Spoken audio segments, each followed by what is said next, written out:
మూడు దేవుడు లోకమును ఎంతో ప్రేమించెను.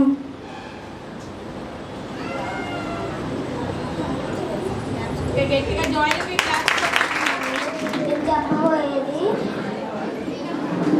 బైబిల్లోని 24 కొండల పర్వతాల పేరు రాయబడి ఉన్నాయి. నేను వాటిలో 8 చెప్పబోతున్నాను. ఒకటే ఏమనగా అరారాతు పర్వతము, ఆరేజు కొండ, ఏబాలు కొండ, వలీవ చెట్లు కొండ, కర్మేలు పర్వతము, గిలాదు కొండ, గల్బోవ పర్వతము, గరిజీము కొండ.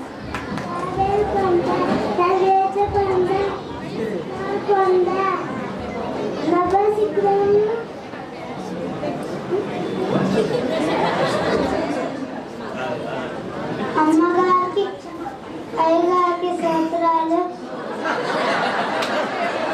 కొండ పేర్లు అన్ని పర్వతాలు.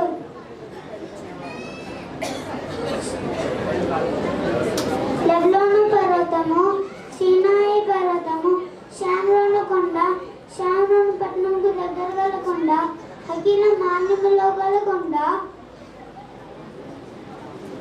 హోర్మేను కొండ, ఆరోబు కొండ, హోరేబు కొండ. అయ్యగారికి అమ్మగారికి నా వందనాలు, అందరికీ నా వందనాలు.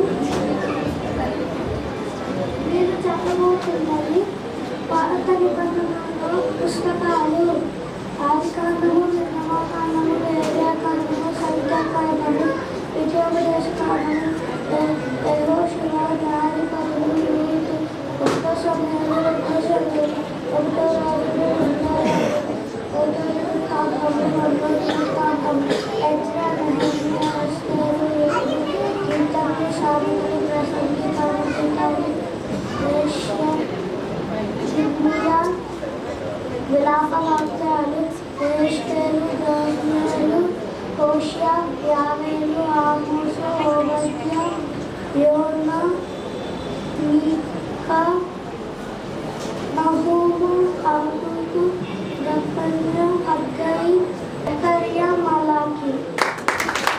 అగ్గి వలె దేవునికి మొరపెట్టాలి, కుందేలు వలె దేవునికి ఆశ్రయించాలి, పౌరం వలె నిష్ఠపరంగా జీవించాలి, దుప్పి వలె దేవుని కొరకు ఆశ కలిగి ఉండాలి,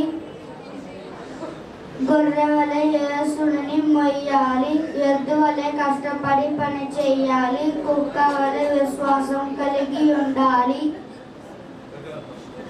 గొర్రె వలె సాధువుగా ఉండాలి, గుర్రం వలె బలముగా ఉండాలి, సింహం వలె ధైర్యముగా ఉండాలి. వందనాలు.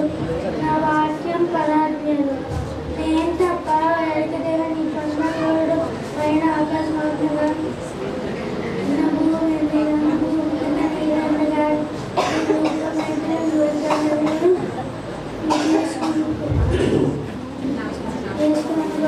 పోషింపకూడదు, అది సాధ్యపడకూడదు, పోషింపకూడదు, దేవుని మొత్తం ఉచ్చరింపకూడదు, నిష్కాంతి పరిశుద్ధంగా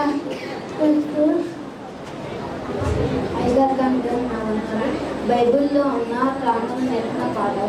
చేప నీటికి ఎదురున్నట్లు విశ్వాసి లోకమును జయించాలి, చీమల వలె మిక్కిలి జ్ఞానం కలిగి జీవించాలి, బల్లి వలె రారాజు గృహంలో ముందుటకు ఆశపడాలి, పిచ్చుకు వలె దేవుణ్ణి గణపరచాలి, సర్పం వలె ఉగ్రత నుండి తప్పించుకోవాలి, నిప్పుకోడి వలె దేవుణ్ణి గణపరచాలి, కోడి వలె మాతృత ప్రేమ కలిగి జీవించాలి, కొంగ వలె దేవుణ్ణి గణపరచాలి, పక్షిరాజు వలె ఉన్నత బలముతో ముందుకు సాగాలి, మృతల వలె దేవుని ఆజ్ఞకు లోబడాలి.